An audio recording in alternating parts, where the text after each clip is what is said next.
Կամուրջ քաղաքացիական նախաձեռնությունն ու Հայաստանի «Ես եմ» քաղաքացիական հասարակական կազմակերպությունը հոկտեմբերի 13-ին կազմակերպել էին քննարկում նվիրված Հայաստանի առջև ծառացած տնտեսական և սոցիալական հրատապ խնդիրներին և դրանց լուծման ուղիներին։ Քննարկմանը մասնակցել են հասարակական գործիչներ, տնտեսագետներ, քաղաքագետներ և սոցիալական ոլորտի այլ մասնագետներ։ Հանդիպումը բացեց Արման Աբովյանը, ով իր խոսքում նշեց, որ Կամուրջ նախաձեռնությունը միացել է Գագիկ Ծառուկյանի ռազմավարական կոնցեպտին «Առաջարկ Հայաստան»։ Տեղեկացնեմ նաև, որ Կամուրջ քաղաքացիական նախաձեռնությունը միացել է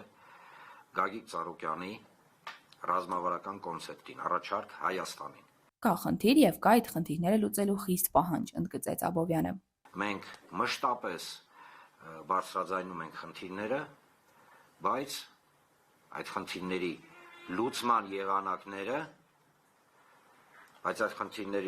եղանակները ցավոք կամ չեն արտահայտվում, կամ չեն ասվում։ Մի խոսքով կա խնդիր, բայց կա նաև այդ խնդիրների լուծման առաջարկների խիստ պահանջ։ Քննարկման ընթացքում խոսք ունեցավ նաև Գագիկ Ծառուկյանի մամուլի խոսնակ Իվետա Տոնոյանը։ Ինչի մասին է Առաջարկ Հայաստանին նախագիծը եւ ինչի մասին է Առաջարկ Հայաստանին պլատֆորմը, որը Գագիկ Ծառուկյանը առաջարկում է կենսագործել։ Այս հարթակի շրջանակներում լսելի պետք է լինի յուրաքանչյուր անձի, յուրաքանչյուր քաղաքացու ձայնը, որովհետեւ մենք ունենք շատ տեղեկացված, օրինակ, գյուղատնտեսությամբ զբաղվող մասնագետներ, տնտեսագետներ,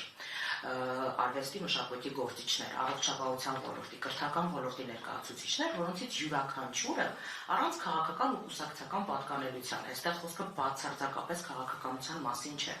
նրանցից յուրաքանչյուրը ֆանտաստիկ կերպով տիրապետում է իր ոլորտում առկա խնդիրներին։ Հիմա ավելի լավ, քան այդ մարդիկ են տիրապետում իրենց խնդիրներին, ով կարող է խոսել այդ խնդիրների մասին եւ ով կարող է առաջարկել դրանց լուծման ճանապարհները։ Մասնակիցները ներկայացրին իրենց ոլորտների մարտահրավերները եւ առաջարկեցին գործնական լուծումներ։ Հանդիպման ավարտին Հայաստանի «Ես եմ» նախաձեռնության ղեկավար Նաիրի Սարգսյանը նշեց, որ քննարկման ընթացքում բարձրացված բոլոր հարցերն ու առաջարկները արձանագրվել են իր կողմից եւ կներկայացվեն համապատասխան ձևաչափով համատեղ աշխատանքի կոնկրետ քայլերի համար։ Բավականին առարկայական լուծումներ հնչեցվեցին, բավականին առարկայական,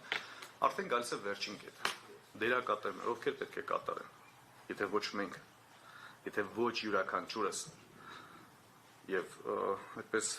ովքեր են ընդհանրապես կյանքում հաջողում, մարդիկ բոլորիս կյանքում պատահում են, ովքեր որ ասում են դե հորեղբայրս չօգնեց, քեռիս չօգնեց, մորաքույրս փող չուղարկեց եւ այլն, այս մարդիկ մինչեւ վերջել այդպես ծերանում են ու ոչ մի բան էլ չեն ասում։ Որ մարդիկ են, ովքեր որ միշտ հաջողում են կյանքում, ովքեր որ գիտակցում են, որ միայն իրենց կարգավորման դաշտում է խնդիրը։ Ցանկանում են լավ ապրել, իրենցից պետք է պահանջեն, ցանկանում են բարեկամներին ու ընկերներին օգտակար լինեն, իրենց պետք է նեղություն տան։ Հիմա մենք բոլորս ցանկանում ենք ուժեղ հայրենիք, այո, ցանկանում ենք Արցախ վերադարձ, ձեզանից ոչ պակաս եմ ես ցանկանում։ Եվ ես բավականին հաճախ հանրային ասում եմ, որ ես այո Արցախում Արցախի տոնը նշելու եմ, միանշանակ։ Միայն մեզանից պետք է պահանջենք խնդիրները կույքագրելով, լուծումները պատկերացնելով, դերակատարներին փոփոխելով, վստահեցնում եմ, որ մեր մոտ ամեն ինչ ստացվել է։ Շնորհակալություն։